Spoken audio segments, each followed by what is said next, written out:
আব্দুল্লাহর মা, জান্নাতে যদি যাবার চাও তাহলে তাড়াতাড়ি এইগুলা জিনিস নেবার হোক। একটা মেয়ের প্রসব হবে, ওই বাচ্চা ধরতে গিয়ে যে যে জিনিস লাগবে সেই জিনিস নিয়ে তাড়াতাড়ি বের হও জান্নাতে যদি যাবার চাও। এখান থেকে প্রমাণ হয়ে গেল যারা ধাত্রী মা তারা জান্নাতে যাবে। ধরে কোন সুবহানাল্লাহ।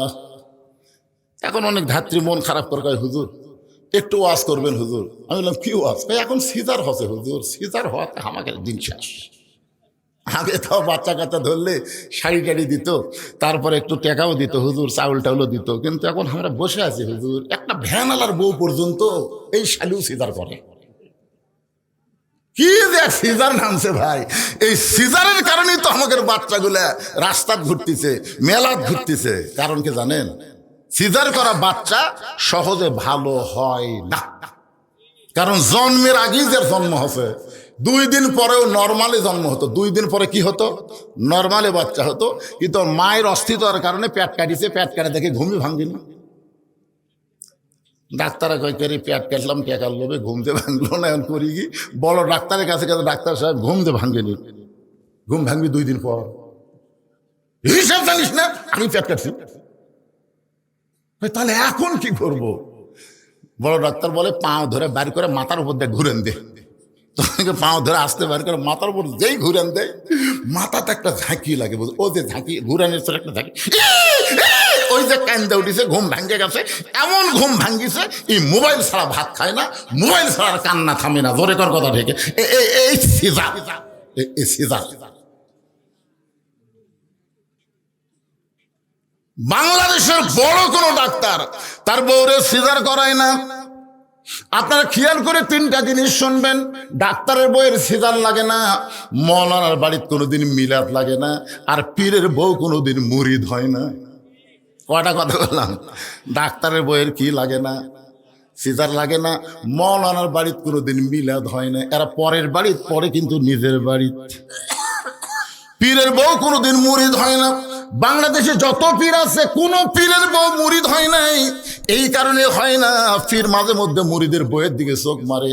এই লুচ্চার হাতে কে মুরিদ হবে? কারণ কেউ না চিনলেও কে কেমন বউ সবচাইতে ভালো জানে। ধরে কোন কথা ঠিক কি না? আমার মায়েরা যারা পর্দায় আছেন, মা, আল্লাহ নর্মালি বাচ্চা দিবে, খবরদার সিজার করাবেন না। আর এখন মেয়েকে কিন্তু মেয়ে সিজার করায় না। অধিকাংশ সিজারকারী ডাক্তার হলো পুরুষ মানুষ। আপনি একজন মা, আপনি একজন মেয়ে, একজন পরপুরুষ, আপনার পেট কাটবে, এটা কেমনি চাবেন? দরকার হলে মরে যাবেন, কিন্তু কোনো সিজার করবেন না। আল্লাহ তাআলা আপনাকে আসানের সাথে বাচ্চা দিয়ে দিবে। কি বলবো প্রসবের কথা, মা বেনে সেই ব্যথা কেউ তো বুঝিবে না। মাজন ঠেকিয়ে সন্তানের দায়, অকালে মা মারা যায়, কেন সে মায়ের ভক্তি করো না? এমন দরদি ভবে কেউ হবে না আমার মা গো। সুবহানাল্লাহ কন্যা ঘা। সব কিছু নিয়ে ওমর ফারুকের বিবি, ওমর ফারুক তাঁবুর অপর পৃষ্ঠে দিয়ে ঢুকাই দিছে। এবার ধাত্রী তাঁবুর মধ্যে ঢুকছে। কিছুক্ষণ পরে ওমর ফারুকের বিবি বলতেছে, ইয়া আমিরুল মুমিনিন, আপনার ভাইকে খবর দেন, তার সন্তান এবং বিবি দুইজনই সুস্থ রয়েছে।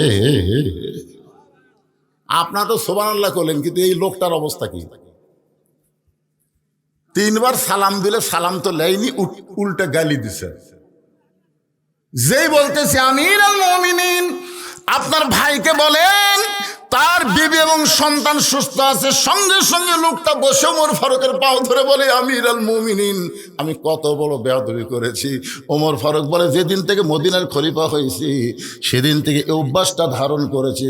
অনেক জায়গায় সম্মান পাই, আবার অনেক জায়গায় গালি খাই, এরপরও এইটা ছাড়া যাবে না। এইটাই হলো আল্লাহর কোরআনের সমাজ। জোরে বলেন কথা ঠিক কি না? মেয়েটা বলতেছে, পথিক, আল্লাহর কোরআন যখন রাষ্ট্র চলবে, নেতা খোঁজা লাগবে না, বরং নেতারাই দুঃখী মানুষকে খুঁজে বেড়াবে। আমি 6 দিন হলে ওমরকে খুঁজতেছি, আর 1 দিনের মধ্যে যদি না পাই, কয়দিন খুঁজছি, আর 1 দিনের মধ্যে যদি না পাই, তাহলে আসল জায়গা বিচার দিব। আসল জায়গা আপনার বলেন তো কয়দিন খুঁজবি? 7 দিন। জোরে কান কয়দিন? তার মধ্যে কয় দিন গেছে? 6 দিন গেছে আর 1 দিন। যদি উমর না পাই, যদি উমর না পাই তাহলে আসল জায়গা বিচার দেবো। আসল জায়গা বোঝেন আপনারা? 15.5 বছর কিন্তু বাংলার জনগণ আসল জায়গা বিচার দেয়নি। বিচার দিছে জজ কোর্টে, বিচার দিছে হাইকোর্টে, বিচার দিছে সুপ্রিম কোর্টে। এইগুলো সব কোর্ট হাসিনা দখল করছে। জোরে এখন কথা ঠিক কিনা? বলে বিচার দিয়ে লাভ হবে। কিন্তু 23 সালের আগস্ট মাসে যখন আল্লামা সাইদি হুজুর দুনিয়া থেকে বিদায় নিল, তাকে ইচ্ছা করে বিদায় করে দেওয়া হলো। জেলখানা থেকে বের করে হাসপাতালে নিয়ে গিয়ে তাকে হত্যা করা হলো। জোরে কোন কথা ঠিক কিনা? আপনারা বলেন তো, ওই দিন বাংলার আলেম ওলামা, হাফেজকারী, ইমাম মুয়াজ্জিন, তাহাজ্জুদ বুজুর্গি সবাই চোখের পানি নিয়ে কিন্তু আসল জায়গায় বিচার দিছে। জোরে কোন কথা ঠিক কিনা? যেই লোকটা কোরআনের 50 বছর তাফসীর করলো, যেই লোকটাকে অন্যায়ভাবে জেলখানায় বন্দি করে রাখলো, সেই লোকটাকে হাসপাতালে হত্যা করলো। আল্লাহ তুমি কি দেখো না? আল্লাহ তোমার কি চোখ নাই? এই হাসিনা যা করবি তাই। এমন চোখের পানি নিয়ে আসল জায়গা বিচার দিছে ভাই। পরের বছর সাইদি হুজুর যেই তারিখে দুনিয়াতে বিদায় নিছে, ওই তারিখ আশায় লাগেনি। বারে 5 তারিখেই হাসিনা যখন পলাচ্ছিল, ওই ভিডিও আমার কাছে আছে, বুঝলেন? কি যে মজা লাগে ভাই। ওর বোন শেখ রেহানা মাটির দিকে তাকে হাঁটতেছে, আর হাসিনা ও যে বিমানত উঠবি তার আগে দেখবেন খালি এরকম চারদিকে এরকম তাকায়। ওই সময় হাসিনার মনে মনে একটা গান হয়েছে, চলতে পথে 2 দিন থামিলাম, যাবার কালে এক চামচারও দেখা না পাইলাম। ও আমার সাদের মালা যায় রে ছিঁড়ে। কত চামচা ছিল আপনাদের কালাই ক্ষেত লাল আক্কেলপুরের এমপি হযরত। কি হযরত? হযরত শেখ হাসিনা। শোনেন সংসদে আমাদের নেত্রী, শুধু নেত্রী না, আজ থেকে হযরত। হায় হায় রে, হযরত। আর বিএনপির মধ্যেও কিছু চামচাবার আছে। এক শালা চামচা দেখবেন মাথার টুপিতে থাকে, ওর মুখের দাড়ি নেই। হঠাৎ একদিন আলেমদের সমাবেশে বলে ফেললো জাতীয় ইমাম। ঠিক আছে, জাতীয় ইমাম। জাতীয় ইমাম কাক কথা জানেন? যার মুখের দাড়ি নেই, যার মোষ নাই, তাক বানাছে জাতীয় ইমাম। এত তেলান ভালো না। জোরে কথা কন না কেন ভাইজান? স্বপন কি কম তেল আছে? একটু মনোযোগ দিয়ে শুনবেন।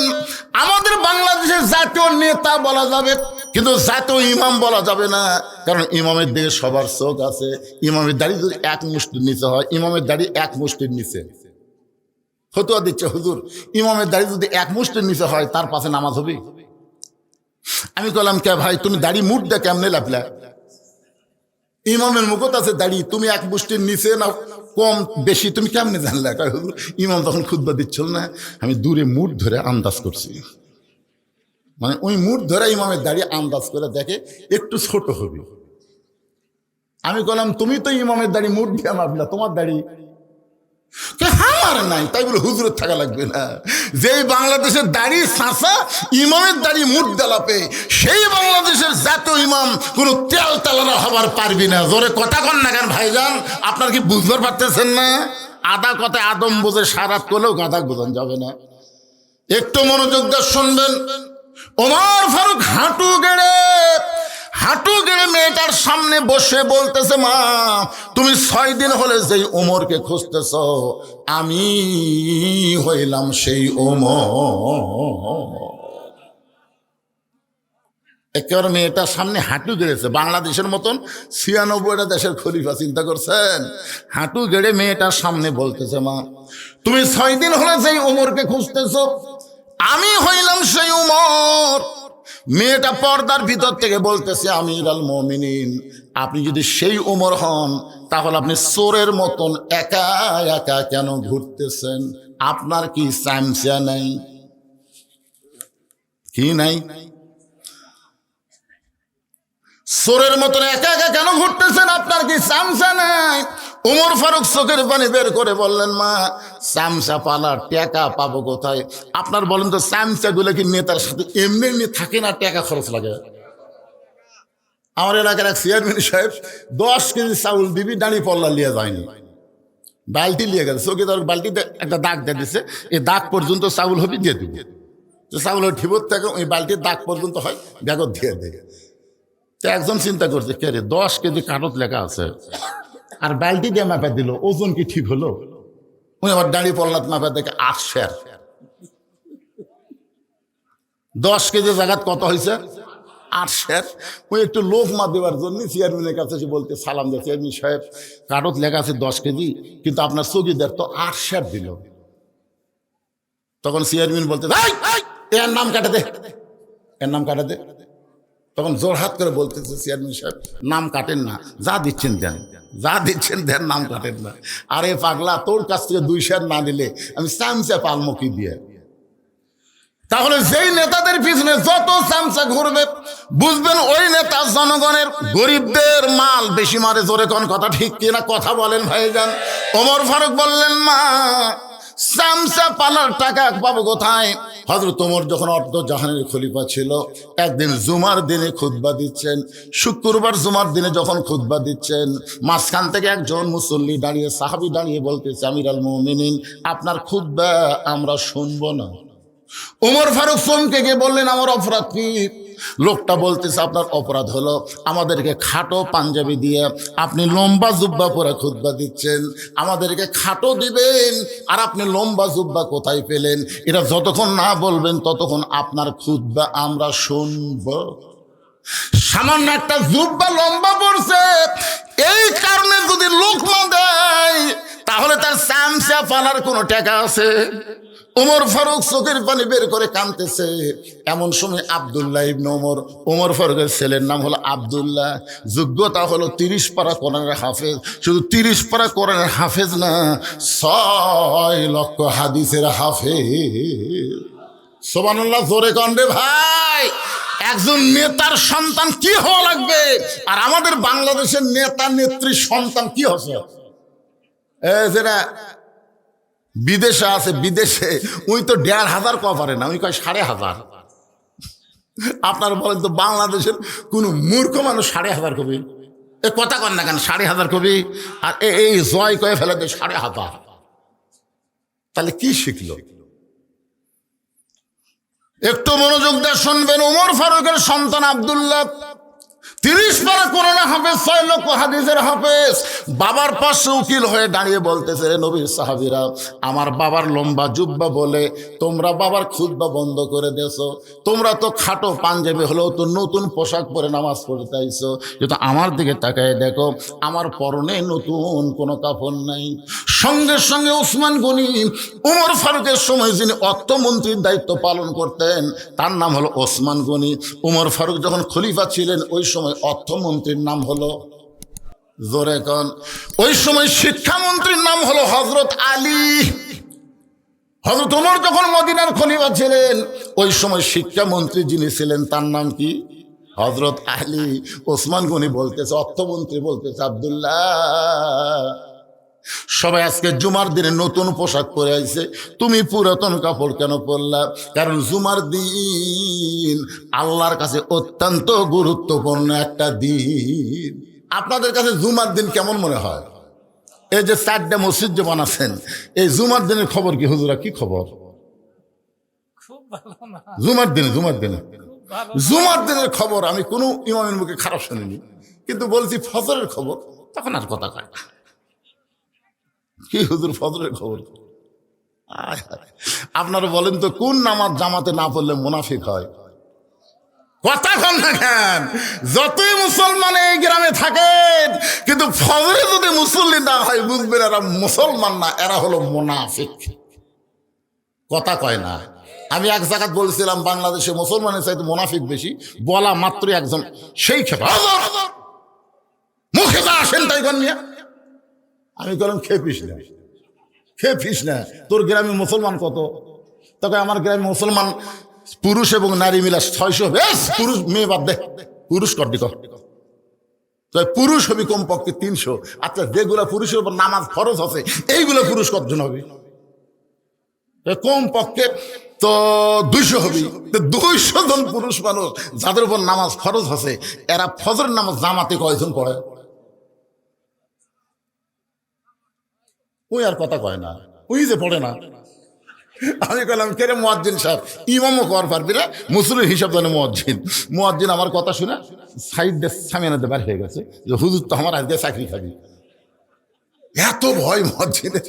পরে জানতে পারলাম 8-10 জন লোক ফজরের নামাজ পড়ে। যে কয়জন ফজরের নামাজ জামাতে পড়ে এরা হলো মুসলমান, বাদ বাকি সব মুনাফিক, বাদ বাকি সব কি? জোরে কর না কেন, মন খারাপ করতে চান? একটু মনোযোগ দিয়ে শুনতে হবে আল্লাহর বান্দারা। ফজরের নামাজ, এশার নামাজ, এই 2 ওয়াক্ত নামাজ জামাতে আদায় করাই লাগবে, 5 ওয়াক্তই পড়া লাগবে। কিন্তু এই 2টা ওয়াক্তের উপর গুরুত্ব কম না বেশি? একটু মনোযোগ দিয়ে শুনবেন। ওমর ফারুক দাঁড়িয়ে আছে, আব্দুল্লাহ ইবনে ওমর বাবার পাশে নাই ওকালতি করে বলতেছেন। এমন সময় ওসমান গনি অর্থমন্ত্রী বলে, আব্দুল্লাহ, আজকে জুমার দিনে সবাই নতুন কাপড় পরে আইছে, তুমি পুরাতন কাপড় পরলা কেন? যিনি বলতেছেন তার নাম হলো ওসমান গনি। ওমর ফারুকের সময় তিনি কি? আপনাদের কাছ থেকে শোনার জন্য বলতেছে, অর্থমন্ত্রী। আল্লাহ রাসূল যখন মদিনার রাষ্ট্রপতি ছিলেন, ওই সময় ওসমান গনি অর্থমন্ত্রী। সুবহানাল্লাহ বলেন। এই অর্থমন্ত্রী পাওয়ার উপর একটা ঘটনা আছে। ঘটনা হলে এই, আল্লাহ রাসূল একদিন ওসমান গনিকে কাছে ডাক দিল, ওসমান, আল্লাহ তোমাকে কত সম্পদ দিছে, তুমি কি তার হিসাব জানো? ওসমান গনি বলতেছি, ইয়া রাসূলুল্লাহ, যেদিন থেকে যাকাত ফরজের আইন হয়েছে সেদিন থেকে অবশ্যই সম্পদের হিসাব রাখা লাগবেই। জোরে কোন কথা ঠিক কিনা? এখন যদি আমার ভাইকে বলি, ভাই আপনার সম্পদের হিসাব আছে? না হুজুর। আপনি কি যাকাত দেন না? দেই হুজুর। তো কিভাবে দেন? হাত আন্দাজে দেই। আপনার বলেন তো, হাত আন্দাজে যাকাত দিলে হবে? 17.5 টাকা যাকাত দেওয়া লাগবে। রাসূল, ওসমান, তাহলে আল্লাহ তোমাকে কত সম্পদ দিছে একটা হিসাব দাও।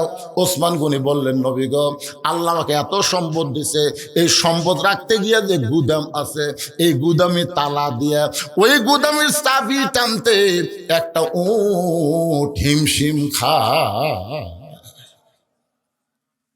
কি বুঝলেন? আল্লাহ আমাকে যত সম্পদ দিছে, এই সম্পদ গুদামের মধ্যে রাইখা এই গুদামের তালা দিয়ে ওই গুদামের চাবি টানতে একটা উট হিমশিম খায়। রাসূল, ওসমান, এত সম্পদ আল্লাহ তোমার দিয়েছে, এই সম্পদ যদি আল্লাহ ফেরত চাই তুমি কি দিবা? চাহিবা মাত্র ওহার বাহককে ফেরত দেওয়া নাই। আল্লাহ যদি ফেরত চাই তুমি কি দিবা? সঙ্গে সঙ্গে ওসমান গনি মারছে দৌড়। ওসমান গনি যেই দৌড় মারছে, সাহাবীরা চিন্তায় পড়ে গেল। ওসমান গনি এত জোরে দৌড় মারলো কেন? ওসমান গনি তো আমরা কোনোদিন দৌড়াতে দেখি নাই। অর্থমন্ত্রী এত জোরে দৌড় মারছে কেন? কিছুক্ষণ পরে সবাই তাকায় দেখে ওসমান গনির যেই উটটা চাবি বহন করে, ওই উটটা রশি ধরে ধরে নবীর কাছে নিয়ে আইছে। এসে বলে, ইয়া রাসূলুল্লাহ, আল্লাহ আমাকে যত সম্পদ দিছে, ওই সম্পদ গুদাম সহ তালা সহ এই চাবি বহনকারী উটটাও পর্যন্ত আমি আল্লাহকে দিয়া দিলাম। লিল্লাহে তাকবীর। আল্লাহর নবী বলে, ওসমান, তাহলে সবই যদি আল্লাহকে দিয়ে দিলা, তোমার জন্য কি রাখলা? ওসমান গনি বলতেছে, একজন ইমানদারের জন্য আল্লাহ রাসূল ছাড়া আর কিছু দরকার নাই।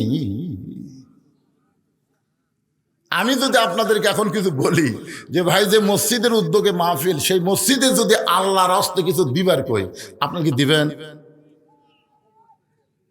অবশ্যই দেওয়া লাগবে। টানে করছেন কে? কোন টাকা দিবেন? আমি মসজিদের দান বাক্স তো দেখছি, দান বাক্স তখন মানুষের সামনে যায়, আমার মনে হয় না যে যতগুলো মানুষ মসজিদে যায় কারো পকেটে টাকা নাই। সবার পকেটে টাকা আছে, কিন্তু কেউ দেয় না। খালি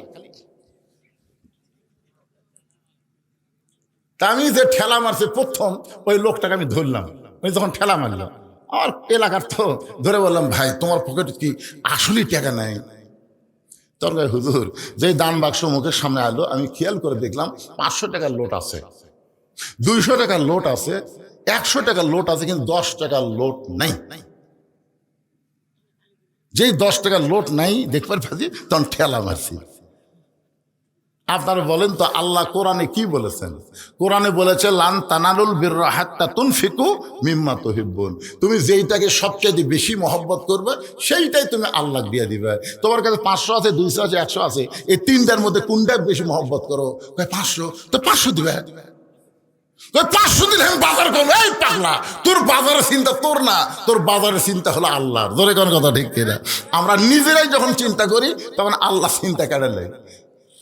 মনে করেন আপনি বগুড়া গেছেন, মনে করেন বোঝানোর জন্য বলতে যে বগুড়া আপনি গেছেন, বগুড়া গেছেন, বগুড়া থেকে ফিরতে ফিরতে রাত 9টা একটা সিএনজি চড়ছেন, সিএনজি এসে দুঃখছেন আমাদের ভাই আমি আর যাবো না। তখন এক সিএনজি কাছে রায়কালি পর্যন্ত আমি যাবো ভাই, টাকা লাগবে 200। কি করছেন? টাকা আছে রে চক। কিন্তু রায়কালে আসার পরে সিএনজি যেই নামা দিছে তখন আপনি চিন্তা করতেছেন আমি এই গ্রামের নামটা কি, দেবী শাউল যাব। অটো ভ্যান নাই, রিক্সা নাই, ভুটভুটি নাই। তখন রাত বাজে 10টা, কিছুই নেই। কেবারে দেবী শাউল যাওয়ার কোনো লোক আছে? তাই নাই। তখন দেখছে কেউ যখন নাই, আমার তো বাড়ির যাওয়াই লাগবে। তখন ওর ইমান বলতে যে কেউ না থাকলে কি হবে, তোর আল্লাহ নেই, তোর আল্লাহ নেই। তখন আল্লাহর উপর ভরসা করে পায়ে হেঁটে হেঁটে রওনা দিছে। আল্লাহ আল্লাহ আল্লাহ আল্লাহ আল্লাহ আল্লাহ আল্লাহ সবসময় জিকির হচ্ছে। হঠাৎ যদি অন্ধকার সরসর শব্দ আল্লাহ আল্লাহ আল্লাহ আল্লাহ আল্লাহ, মানে শব্দ হলে আর জোরে করে। ওই বাড়ির দরজা দেখছে, মনে করে হাঁটে হাঁটে 1 ঘন্টা পর বাড়ির দরজা পাশে, বাড়ির দরজা এসে ডাকতে সগিরের মা দরজা খুলে দাও। যেই বউ দরজা খুলে দিছে বাড়ির মধ্যে পাও দেখে বাঁচলাম রে বাঁচলাম রে। বউ কয় কি হয়েছে? হায় হায় রায়কালি থেকে বাড়ি পর্যন্ত কোনো লোক নাই রে। আল্লাহ কয় পাগলা, বউ পায়া বাড়ি পায়াই তুই ভুল করলি, কারণ এতক্ষণ তোর সঙ্গে কেউ ছিল না, আমি আল্লাহ ছিলাম। ধরে কোন কথা ঠিক কিনা? একটু মনোযোগ দেবেন, আল্লাহকে সবচাইতে বেশি গুরুত্ব দিবেন। সে আল্লাহর ঘর মসজিদের উদ্যোগে মাহফিল, আমি একটু আপনাদের কাছে রুমাল দেবো, গামছা দেব, 10 টাকা 20 টাকা 50 টাকা 100 টাকা আদায় করে কি লাগবে? তাহলে আপনারা ভিতরে লোক দেন। এ পিছন থেকে উঠে গেলে এখন উঠলে চলবি না তো, এলাকা আদায়কারী নাকি পিছনে যারা? আচ্ছা ঠিক আছে, তোমরা ওঠো, অসুবিধা নেই। আপনার একটু পকেট থেকে বার করেন বড় নোট, চকচকা নোট। ছিঁড়া জানতেন না, কারণ মসজিদ আল্লাহর ঘর, এই ছিঁড়া ছিঁড়া দিলে কিন্তু আমল আখলাক ছিঁড়ে দিবি। কেউ যদি বাকি দেন পকেটে নিয়ে আসেন নাই। এই দেবী শাউল এই মসজিদের মুসল্লি কারা কারা? যে মসজিদ থেকে মাহফিল হচ্ছে এই মসজিদের মুসল্লি কারা কারা একটু হাত তোলেন তো। এই মসজিদের যে মসজিদ কেন্দ্রিক আজকের মাহফিল হচ্ছে এই কয়জনই? আচ্ছা হাত নামান, আপনার হাত নামান। বাহির থেকে যারা আইছেন অন্য মসজিদের মুসল্লি তারা একটু হাত তোলেন তো ভাই। মানে সব লোক আপনারা বেড়েন? আচ্ছা হাত নামান। তাই তো 2-1 জন উঠবুস করে। বাহিরের যারা লোক আছে এরা চিন্তা করে রাত অনেক হয়ে গেল, আগামীকাল এই কাজ আছে, কি করি, হুজুর তো ওয়াজ ধরলো ছাড়েও না। এই জন্য 2-1 জন উঠপুট করতেছে। ভাইজান আজকের ওয়াজ হচ্ছে আল্লাহর কোরআন খালি শুনবো না, বাস্তবে আল্লাহর কোরআন আমরা দেখবো। ধরে কোন ঠিক কিনা? ওমর ফারুক হাঁটু গেড়ে বসে, মনে হয় তো আপনাদের নাই, আমি আপনাদের মনে করে দিয়ে আলোচনা করব। তবে একটু দিয়ে দেন আল্লাহর ঘর মসজিদে। এখানে অনেক অতিথি আছেন, সুদীজন আছেন, তাদের কাছে ব্যাগ আসবে না, তাদের কাছে রুমাল আসবে না। রুমাল আসবে, তাদের কাছে আসবে না। আমি সভাপতি প্রধান অতিথির কাছে চাবো না, ওনাদের কাছে চাইলেই ঠকা। ওনাদের কাছে আমি চাবো না, ওনারা যা খুঁজে দিবে, অসুবিধা নেই। কারণ চাওয়া মানে ঠকা। ওসমান গনির কাছে কেউ চায়নি, চাইলেই ঠকছে। কারণ যা চিন্তা করে তার চাইতে কয়েকজন বেশি দেয়। ইনারা দিয়ে দিয়ে আল্লাহ দূর পর্যন্ত নিয়ে গেছে। ভাইজান বিশ্বাস করেন, আমি এক সময় এমন অভাবের মধ্যে ছিলাম, একটা কাপড়ের দোকান ছিল আমার, কোনোদিন বিক্রি হতো, কোনোদিন হতো না। আজকে সেখান থেকে আল্লাহ কোথায় নিয়ে গেছে, আমি আল্লাহ না শুকরি বান্দা হইনি। বর্তমান 235 শতক জায়গার উপরে গিয়ে দেখবেন মসজিদ, মাদ্রাসা, ইতিমখানা নির্মাণ করছি। সেখানে পৃথিবীর কারো কাছ থেকে 1 টাকা দান সদকা নেওয়া হয় না, সমস্ত টাকা হলে ওয়াজের টাকা। আমি ভবিষ্যৎকে চিন্তা করি, কারণ আমি থাকবো না, আমার মসজিদ মাদ্রাসা থাকলে এর ওসিলাই হয়তো আল্লাহ আমাকে একদিন মাফ করতে পারে। জোরে কর কথা ঠিক কিনা? আপনারাও কেউ থাকবেন না, আপনার 10 টাকা 20 টাকা এই মসজিদ যেটা দিলেন, মসজিদ কিয়ামতেও ধ্বংস হবে না। ইসলামী সিংহায় যখন ফুৎকার দেবে তখন মাদ্রাসা মসজিদ ধ্বংস হবে না, এগুলো আসমানে উঠতে থাকবে। আল্লাহ এগুলো কুদরতি হাত দিয়ে ধরে জান্নাতের মধ্যে সিনারি বানায় দিবে। জোরে কর সুবহানাল্লাহ। মহিলাদের মধ্যেও আদায় হবে। আমার মায়েরা আল্লাহর রাস্তায় সবাই দান করবেন, দেন সবাই দেন, আল্লাহর রাস্তায় সবাই দেন। যিনি যা পারবেন একটু মহব্বত করে দিবেন ভাইজান। জীবনের শেষ দাও হতে পারে, আজকের দান জীবনের শেষ দান হতে পারে। আপনাদের মধ্যে কেউ বাকি দিবেন 10,000, 5,000, 20,000, 1,000, 2,000, এখানে কাগজ কলম নিয়ে ভাই খালি। আজকের মাহফিলের একজন সহসভাপতি আমার ভাই 500 টাকা দান করছে, আল্লাহ তার দান কবুল করুক, জোরে কোন আমিন। এরকম 2-4 জন আছেন, উঠবেন না আর কেউ উঠবেন না, যে কটা গেছে গেছে, যাক অসুবিধা নেই। আপনারা যারা আছেন এই শেষ পর্যন্ত কথাগুলো শুনে আপনাদের নিয়ে আমি মোনাজাত করব। হতে পারে আজকের মাহফিল আমাদের জীবনের শেষ মাহফিল, হতে পারে না? কথা কন্যান, হতে পারে না? কি মনে করতেছেন কতদিন পর্যন্ত? মিশে মায়াই বন্দি থাইকা করলাম কত খেলা, পশ্চিমে তাকায়া দেখো তোমার ডুইবা গেছে বেলা, এক পলকের নাই ভরসা, মিশে সকল আশা, কখন বুঝি দারুণ ঝড়ে ভাঙবে তোমার বাসা। আর একজন সহসভাপতি 1,000 টাকা দান করছে, আল্লাহ দানকে কবুল করেন, আল্লাহুম্মা আমিন। আপনারা কি মাহফিলের জন্য টাকা পয়সা আগে তুলছেন নাকি গ্রাম থেকে? তো মসজিদ তো সেই ভুং ভাং ভালোই তো মোটামুটি, মাশাআল্লাহ। আপনার প্রতি বছর মাহফিল করবেন, এই গ্রামের যারা বাহিরে আছে, গ্রামে যারা আছে স্বাবলম্বী যারা, তাদের কাছ থেকে মোটামুটি টাকা নিয়ে আপনার মাহফিল করবেন। এই সামান্য 2-4 টাকার জন্য চাইয়ে এই মাহফিলের সৌন্দর্য নষ্ট করার দরকার নেই। আপনারা কি মনে করতেছেন যেই গ্রামের মসজিদ ওই গ্রামের লোকেরাই মসজিদ সুন্দর করবে? অন্য গ্রামের লোক এসে আপনাদের মসজিদে কি দরকার? পারবেন না, পারবেন না। পাকিস্তানের ক্রিকেটার শহীদ আফ্রিদি নিজের টাকা দিয়ে 19টা মসজিদ নির্মাণ করছে। আগে 19টা মসজিদ নির্মাণ করে তারপরে উনি নিজের বাড়ি বানাচ্ছে। বহুবার বলছে বাড়ি বানাবেন না, কবে আগে আল্লাহর ঘর, আগে আল্লাহর ঘর। রাসূল বলেছেন যে আল্লাহর ঘর বানায় দেয়, আল্লাহ তাকে জান্নাতে একটা ঘর বানায় দেয়। যে আল্লাহর ঘরে টাকা দেয় সে কথা বলেনি, যে আল্লাহর ঘর বানায় দেয়। এখানে এমনও ধনী লোক আছে ইচ্ছা করলে একাই একটা মসজিদ বানিয়ে দেবার পারে, ধরেছেন পারে কি পারে না, কিন্তু দেয় না। অনেকে বলবে অমুকের মসজিদ, অমুকের মসজিদ, এই জন্যই দেয় না। সকলের সহযোগিতায় মসজিদ হয়। বানাল পারবে না? যে লোকটা 7 তলা বাড়ি বানাল পারে ওই একটা মসজিদ বানাল পারবে না? কথা কন না কেন, পারবি না ভাইজান? কিন্তু 7 তলা বাড়ি বানাতে কোনোদিন ডান্স আছে যে ভাই আমি রাস্তার মূলত 7 তলা বাড়ি বানাচ্ছি রে, তোমরা 1 বস্তা 2 বস্তা সিমেন্ট দাও তো, এ কথা কোনদিন কইছে?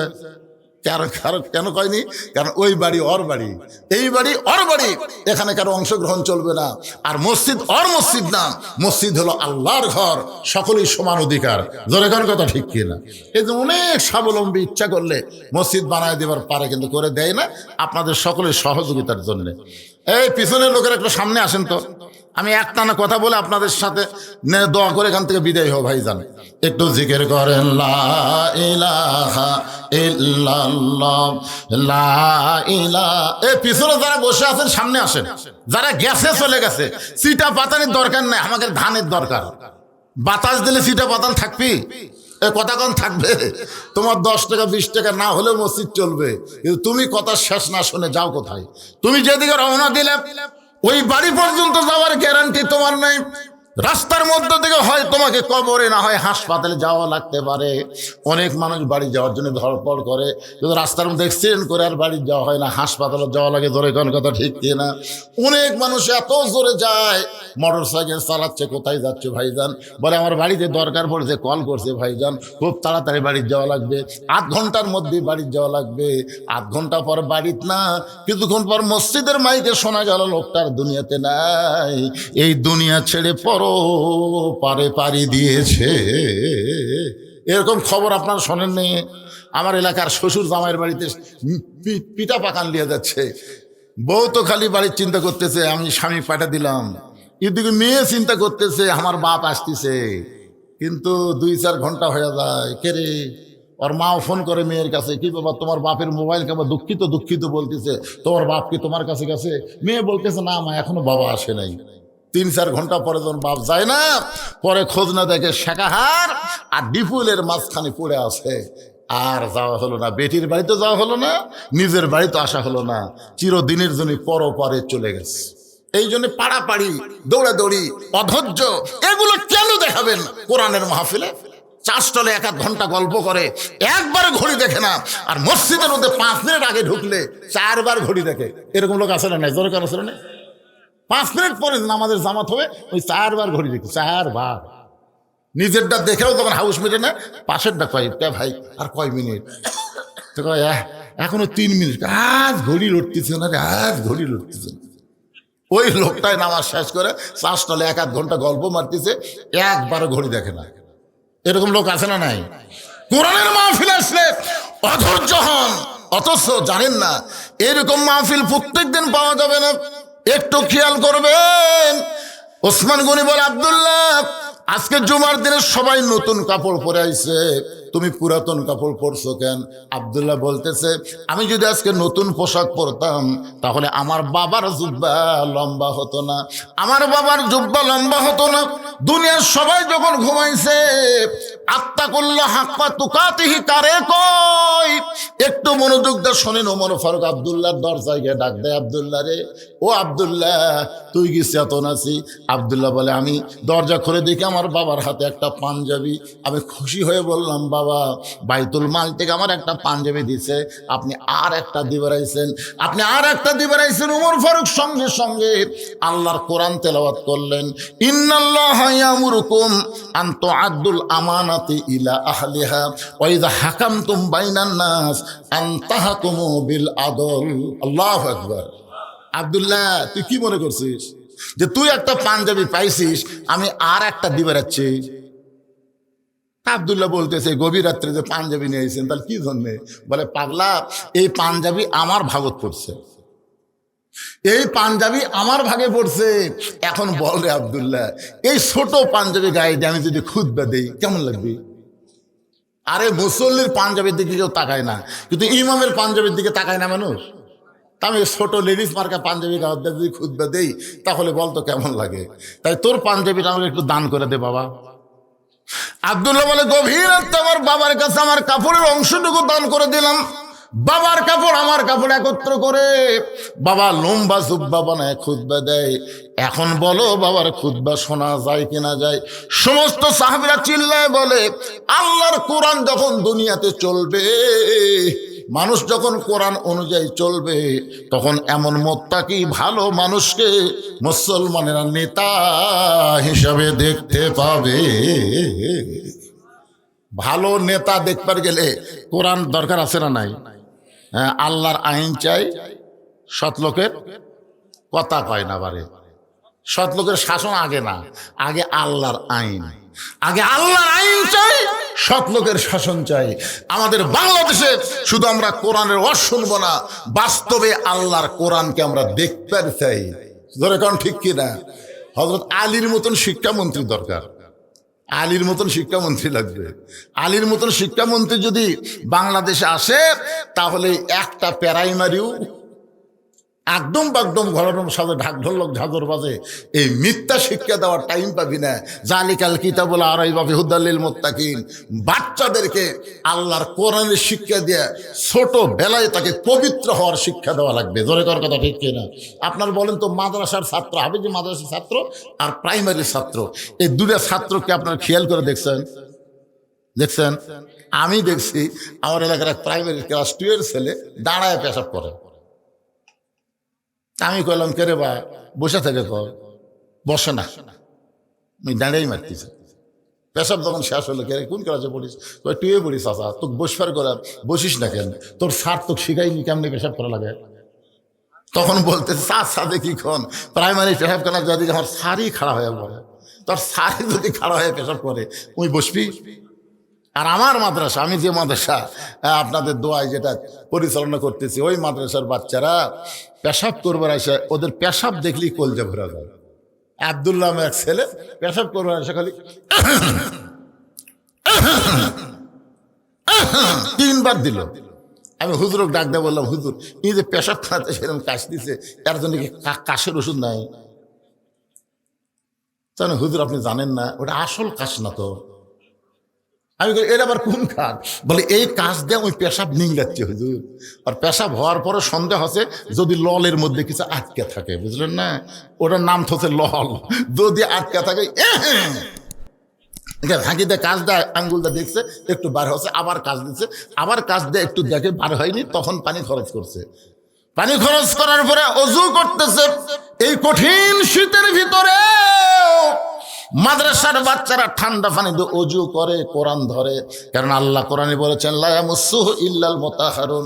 ততক্ষণ পর্যন্ত কোরআন স্পর্শ করবা না যতক্ষণ পর্যন্ত তুমি পবিত্র না হবা। আল্লাহর কোরআন যখন দুনিয়াতে চালু হবে, প্রত্যেকটা শিশু বাচ্চারা পবিত্র হওয়ার শিক্ষা পাবে। তাহলে সেই কোরআন আমাদের দেশে দরকার আছে না নাই? আয় নাই টিয়ে নাই ভরা দিয়ে না লেগেল বোয়াল মাছে তাই না দেখে ভোদন নাচে। আপনার বলেন তো এই লেখাপড়ার মধ্যে একটা কথা সত্যি আছে? কথা কন না কেন ভাই, সত্যি আছে। তাহলে আপনার মাসুম বাচ্চারা এরকম মিথ্যার শিক্ষা করতে করতে মিথ্যার ফ্যাক্টরি হয়ে যাচ্ছে। মুসলমানের দেশে কোরআনের ওয়াজ শুনবো আর বাতিলের শিক্ষা গ্রহণ করব, এটা সামনে আর হতে দেওয়া যাবে না। ধরে কোন কথা ঠিক? আল্লাহ যেন আমাদের সবাইকে তৌফিক দেয়, জোরে বলে আল্লাহুম্মা আমিন। আজকের মাহফিলের সম্মানিত সভাপতি সাহেব তার সমাপ্তি ঘোষণার পরে একটা লোক উঠবেন না ইনশাল্লাহ। গ্রামের মানুষ, গ্রামের লোকের মূল্যায়ন করবেন। উনি হঠাৎ এসেছেন, ওনার নাম বিজ্ঞাপনে নাই, কিন্তু ওনার সম্মানের দিকে তাকায়া ওনাকে আজকের মাহফিলের সভাপতির দায়িত্ব দেওয়া হয়েছে। উনি এখন তার সমাপ্তি ঘোষণার পরই ইনশাল্লাহ আপনাদেরকে নিয়ে আমি আখেরে মোনাজাত করব। হতে পারে আজকের মোনাজাত আমাদের জীবনের শেষ মোনাজাত হতে পারে, আজকের মাহফিল আমাদের জীবনের শেষ মাহফিল হতে পারে। কঠিন শীতের মধ্যে দীর্ঘ সময় আপনার জান্নাতের বাগানে বসেছিলেন, যারা বাহিরে ঘোরাঘুরি করতেছে, এই মাহফিলের ছেলেরা তোমরা সব ভিতরে চলে আসো, সবাই ভিতরে চলে আসো। এটা চালু করে দাও।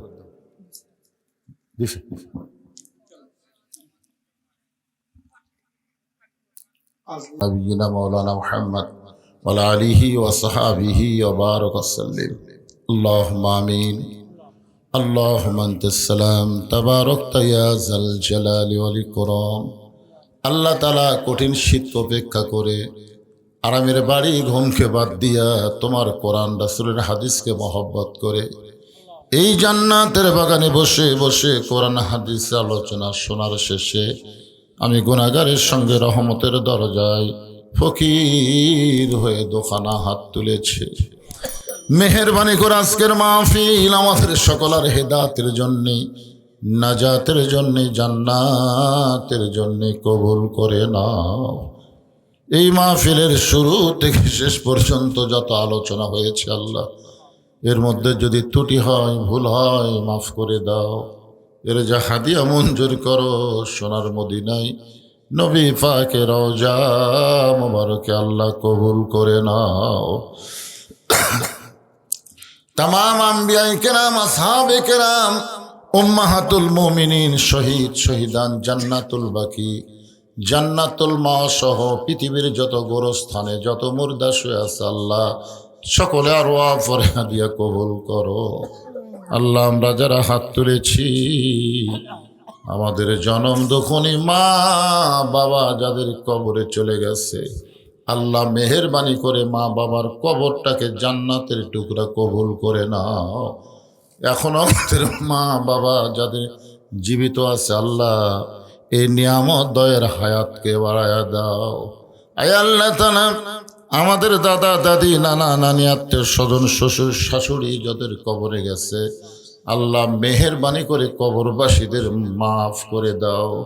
আল্লাহ দেবে শাওল গ্রামের উপরে রহমত বরকতের দরজা খুলে দাও। তোমার যে মসজিদকে কেন্দ্র করে যারা আজকের মাহফিল আয়োজন করেছে তাদের সকলকে 5 ওয়াক্ত নামাজি কবুল করে নাও। আল্লাহ টাকা পয়সা দিয়ে এত সুন্দর আয়োজন যারা করেছে আল্লাহ আজকের এই জান্নাতের বাগানকে ওসিলা করে তাদের সকলকে জান্নাতি কবুল করে নাও। আল্লাহ অনেকে দেশে আছেন, অনেকে বাহিরে আছেন, যারা সর্বাত্মকভাবে সহযোগিতা করে আজকে সুন্দর আয়োজন করাইছে আল্লাহ তাদের সকলের ঈমান আমলকে সুন্দর করে দাও। আল্লাহ আজকের মাহফিলের সম্মানিত সভাপতিকে আল্লাহ তুমি কবুল করো। আল্লাহ 4 জন সভাপতি রয়েছে, আল্লাহ তাদেরকে তুমি কবুল করো। আজকের মাহফিলের সম্মানিত প্রধান অতিথিকে আল্লাহ তুমি কবুল করো। আজকের মাহফিলের মসজিদ কমিটির সভাপতি, সহসভাপতি, সেক্রেটারি, কেশিয়ার, ইমাম, মুয়াজ্জিন, খতিব, মুসল্লি, আল্লাহ সকলকেই তুমি কবুল করো। আল্লাহ আল্লাহ আমার মা বোনেরা পর্দার অন্তরালে বসে বসে বাস শুনেছে, আবিদা সালিহা পদ্মার যে কবুল করে মা ফাতেমার চরিত্র দান করে দাও। আমি অসুস্থ, আল্লাহ আমার মতো অসুস্থ যারা, আল্লাহ সবাইকে সুস্থতার নিয়ামত দান করে দাও। গোটা বিশ্বের মুসলমানকে আল্লাহ তুমি হেফাজত করো। আল্লাহ আমার বাংলাদেশের প্রতি আল্লাহ তুমি খাস রহমত করো। যে কোরআনের ওয়াজ আমরা শুনি সারা জীবন, আগামীতে বাস্তবে আল্লাহর কোরআন যেন বাংলার জমিনে দেখতে পাই, এই দৃশ্য একটা বারের জন্য হলো আমাদের দেখার তৌফিক দিয়ে দাও। আল্লাহ আল্লাহ মেহেরবানি করে আমাদের কবুল করে নাও। আল্লাহ একটা মিনিট একটু নিজের জন্য খেয়াল করে দেখেন, কত মানুষের জানাজার নামাজ আমরা পড়েছি। এই 2 হাত দিয়া কত কবরে আমরা মাটি দিয়েছি। একদিন আমরা সবাই মরে যাব। যেদিন আমাদের মৃত্যু হবে, দিনটা যেন জুমার দিন হয়, মাসটা যেন রমজান মাস হয়। ইমানের সাথে ইজ্জতের